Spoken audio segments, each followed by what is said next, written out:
Celtics fans, welcome back to episode 13 of Celtics Catch-Up. I'm your host, Vinnie Carbone. And I'm Brady Levinson. And today we have a little bit of a shorter episode because there wasn't really that many things that happened this past week. Yep.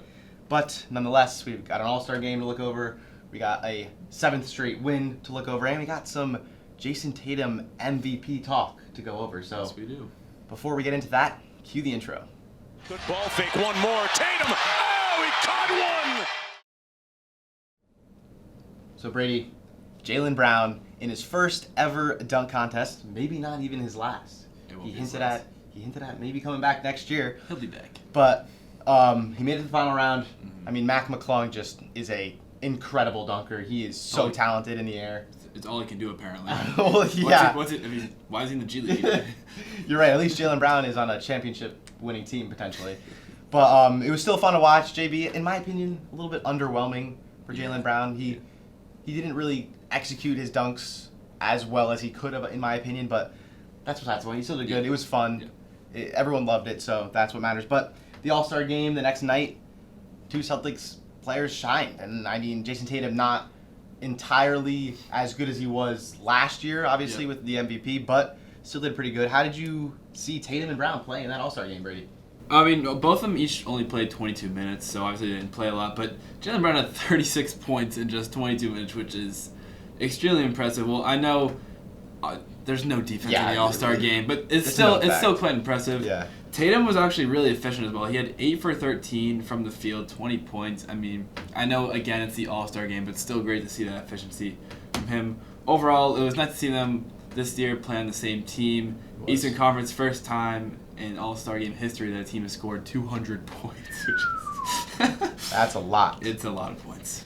But yeah, I really like the East-West format. Yep. I really hope they keep that going forward and maybe even give it more incentive to the game, but everyone has been asking for that for years now, and I'm not sure if it will ever change anything. But now, last night, the first games back after the All-Star break, Bulls, it was a pretty easy win in that second half, a 129-112 win. I personally loved how Jaylen Brown played. He did not score as much as he usually. I mean, a little bit below his average, 21 points, 21, 5, and 5.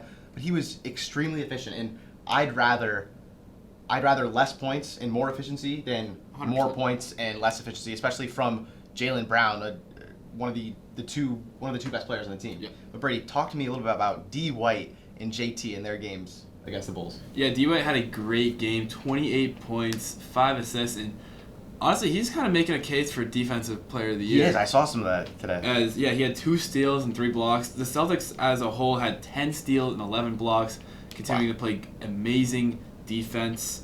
JT also 25 points, 7 rebounds, 5 assists, 5 for 10 from 3. Great night for JT as he had the 25-5-5, which, if you remember, I said was what I wanted for his MVP average season. Yeah. That is what you said. Mm-hmm. And speaking of MVP, Brady, I've heard some quotes from Jason Tatum and other people that Jason Tatum thinks he's like he's at that point in the regular season where he's good enough that people aren't going to look at his stats. They're going to look at whether he can bring a championship to Boston or not. Brady, what do you think is going on with Jason Tatum in the MVP race? So Tatum is definitely up there. I'd say at least top 5, if not higher. Obviously, there's some other names in there, and he knows that. But got a quote from Tatum here. He says, "I've done everything but win a championship, so that's the whole thing. That's all I'm going to be judged on at this point in my career, so just doing what it takes to help us get to that point." And so at this point, he's just focused on getting a ring. He knows that's what his career is based on. He knows it's more about winning a ring than winning MVP. And that's just what he's focused on, even in the MVP race. He doesn't care about winning the MVP.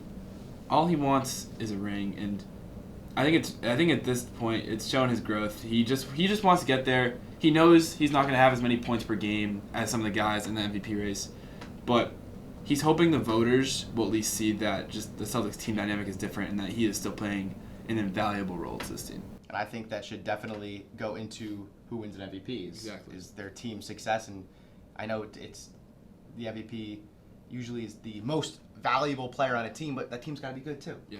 But speaking of MVPs, I know it's a little far-fetched, but Luke Kornet in 13 minutes, 10 points, on 5 dunks, and we got some highlights to show of him. As you can see right here, Al Horford missing a corner 3, and look who's there on the putback slam. Luke Kornet and Brady. The best part is celebration, the dabs. But that wasn't all he did. Just a couple seconds later, I believe, or a couple plays later, Derek White misses a pull-up 3, and look who's there again. Oh my God. Luke Kornet with the monster putback. Give him the MVP at this point. Yes, I mean, just look at that. The athleticism from the 7+ footer. Oh. But yeah, Luke Kornet is going to win Hustle Player of the Week for this week. And Brady, we're on track to have the best record in the NBA, and I'm excited for the rest of the season. Luke Kornet is going to be the second half MVP. Yes, he will. the green Kornet, I think is the Green nickname. Kornet, that's what I heard. Mike Gorman gave him last season. I don't even know. That's going to be all for today's episode of Celtics Catch Up. Celtics have a showdown at the Knicks tomorrow night. Should be a great game. Knicks are on the rise. And this will be, I think, the first time we play them since that trade deadline where they got Bogdanovich and Burks. So we'll have to see how that matchup plays out. But until next week, Brady and Vinnie signing off. Go Celtics.